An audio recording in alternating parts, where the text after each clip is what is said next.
Hello everyone, how are you doing today? The Weather and Toilet Finder 775 here, and welcome back to another video. Today I'm doing a video on the potential severe weather event from June 2nd through the 4th. So this coming Tuesday through Thursday. If you like this video and or any of my other content, please, I would kind of ask you to do consider subscribing.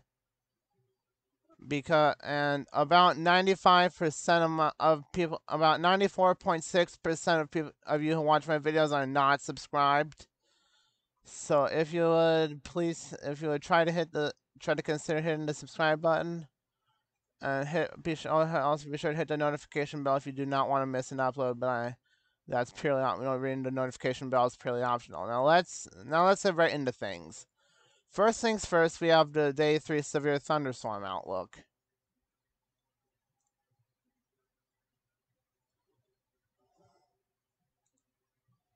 And as you can see here, we have a slight risk for severe weather.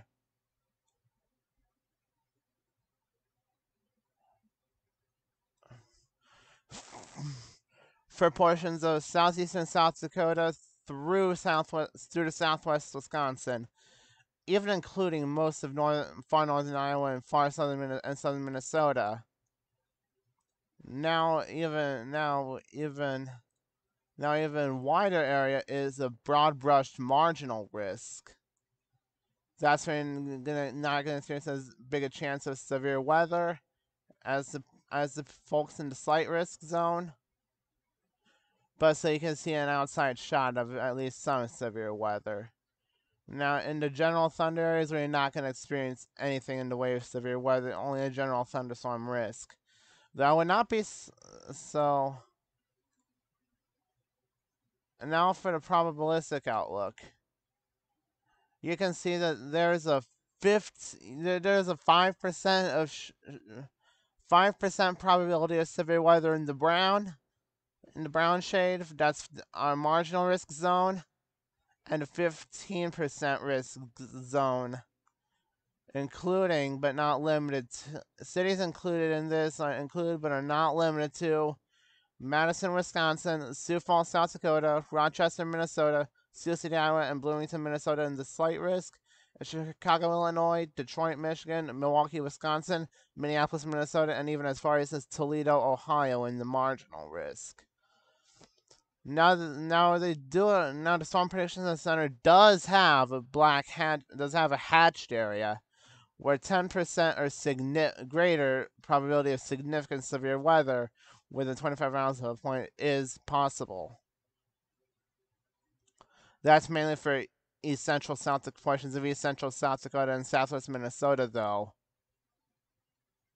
Most on the far northwest, northern and far western fringes of the slight risk zone, northwest fringes. And the Storm Prediction Center says there is,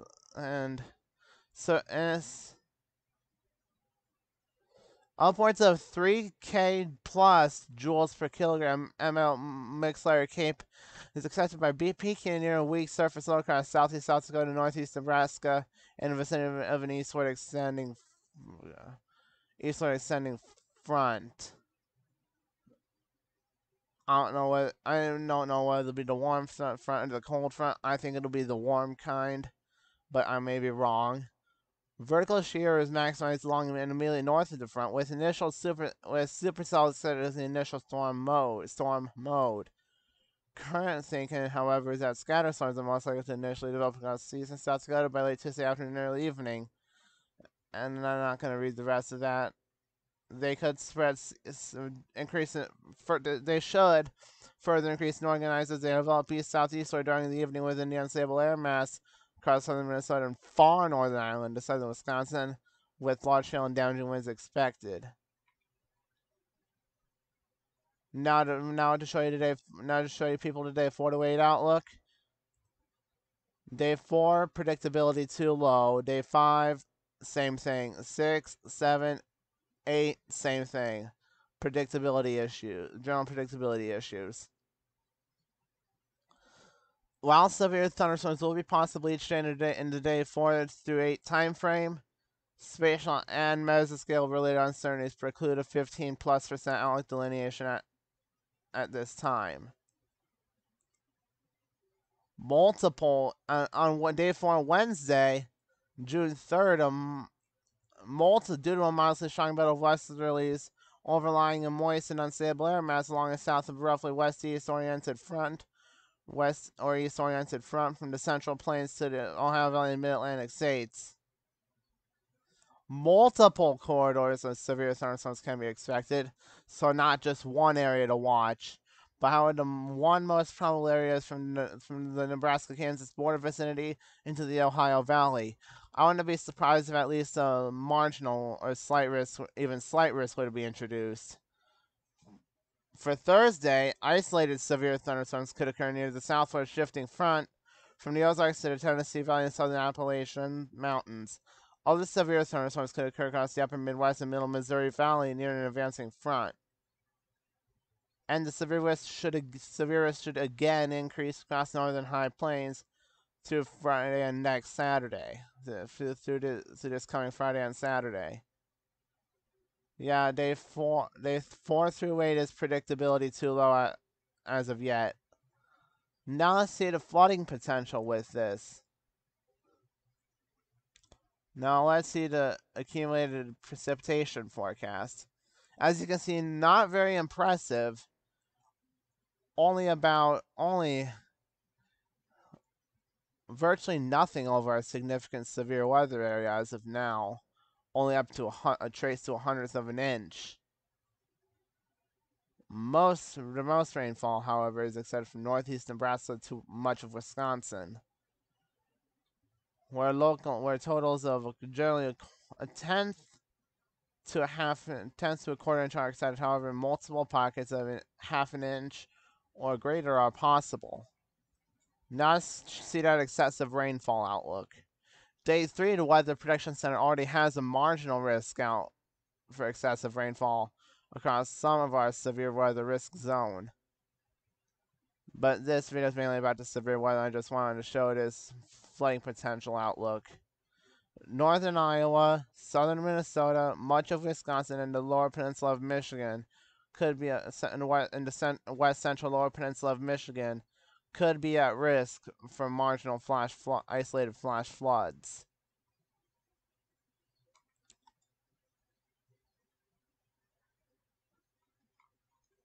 And now let's look at the modeled guidance for this event.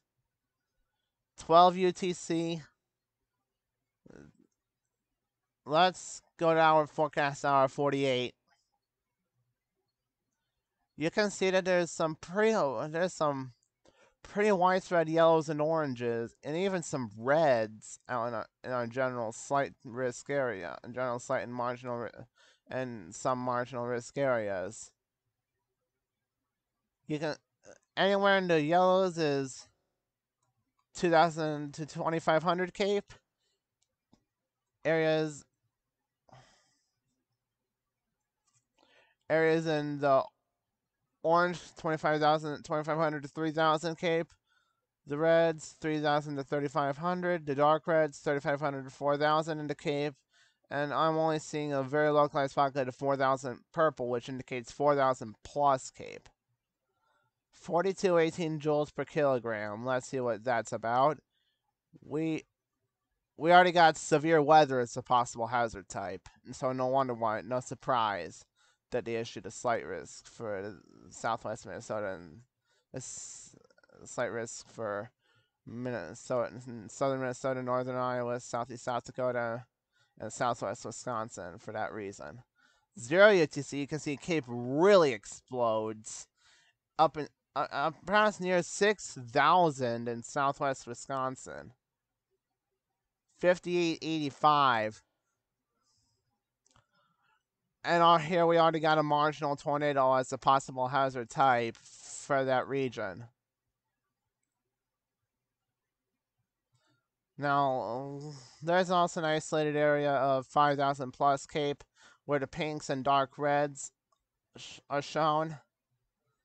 And even still severe potential is shown. So I'm gonna take a regional zoom.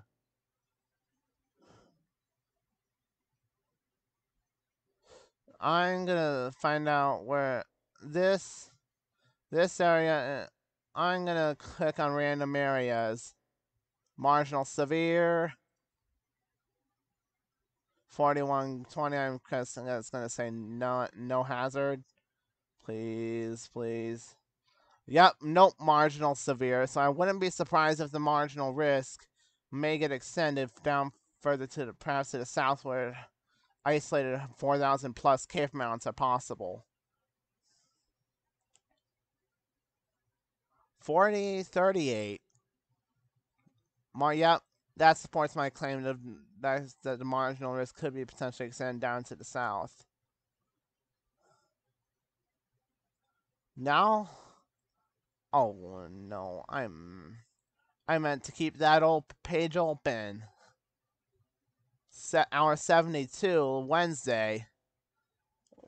There's another period of concern, but Cape's not as strong. Cape's not incidentally is not as high as it was on Tuesday across the north. The south, and then area of concern shifts to the south and perhaps east. 3560 and 3641 in Missouri. Let's see what that's all about. Still only a marginal severe threat due to uncertainty. 3,528. 41.0. Lat long. Oh!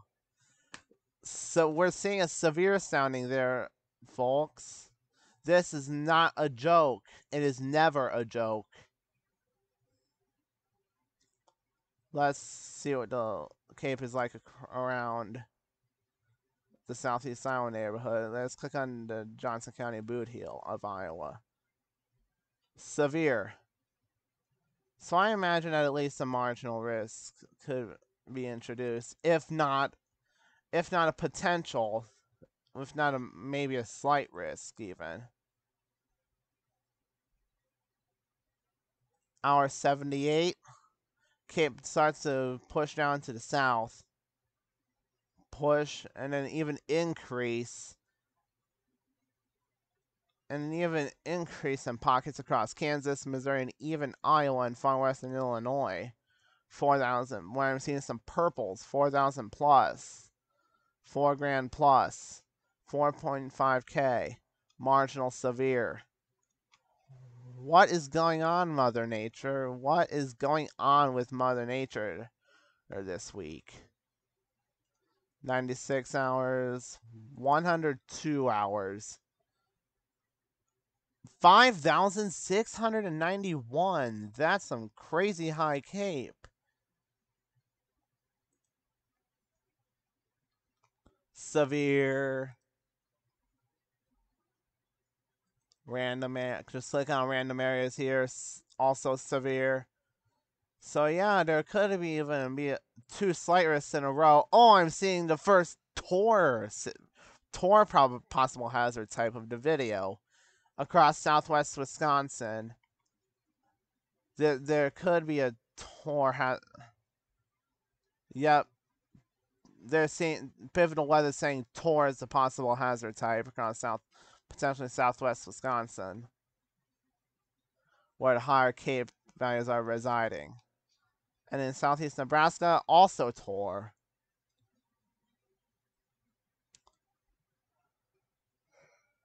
I'm gonna zoom really quickly back to national. Yeah, I'm not concerned about Oklahoma or anything, even though they're showing higher pretty elevated Cape values. I'm only concerned about these areas right here. I'm only concerned about the southern and eastern areas.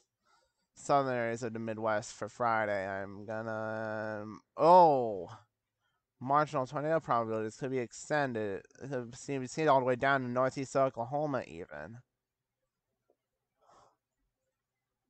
Surface-based convective inhibition. This has plays a big role in severe weather development. And if the cap is, or CI convective inhibition is more than negative 200, it may prevent severe weather or even thunderstorms from if it's strong enough thunderstorms from developing. You can see cap values across northwest Iowa and southeast and our slight risk zone. There's a little bit of a weak to a moderately, perhaps even a slightly strong cap. Greater 272 minus 272. And then most of that cap starts to erode away at 0 UTC Wednesday. 72 hours out, there's still quite a fair bit of cap at 18 UTC, but then that starts to slightly erode away or decrease at 0 UTC, just like the day before. Oh, I meant to click hour 96. There's barely any cap across my area of concern. Across the area of concern for Thursday, heading into Friday. There's like on Friday, there's pretty much no cap whatsoever. On Thursday evening, there's pretty much no cap whatsoever. No convective inhibition. I'm gonna quickly show you these. Gonna quickly show you energy helicity index 7.4. And even in that eastern South Dakota County is showing tornado probabilities. This is severe weather, thunderstorms, and tornadoes are never things to mess around with. Like, never, ever, ever in a million years mess around with severe weather. Energy helicity values and the helicity of, okay, and 7.4 energy helicity index.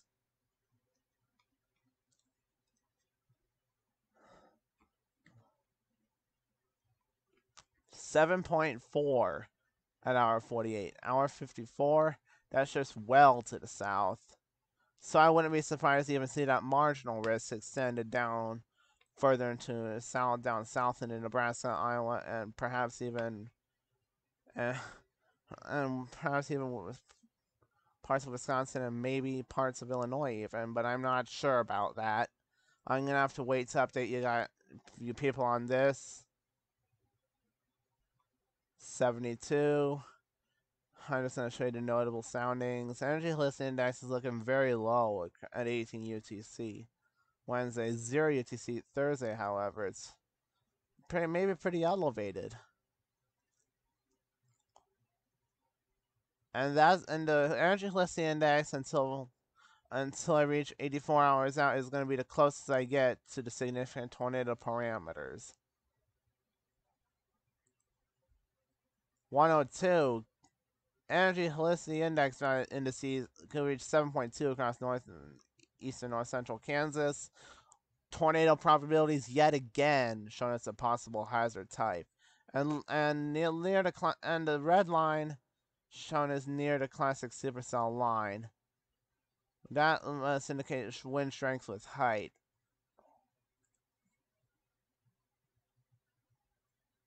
And I have a couple more things to show you: supercell composite and wind shear, and that should be done.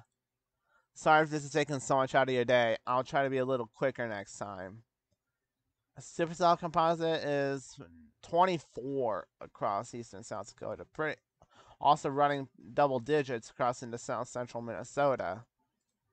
At hour 48. Hour 54, that starts to erode away into double digits. Supercell composites start to first release. And we even got a 20 in west central Wisconsin. Let's see what that's about.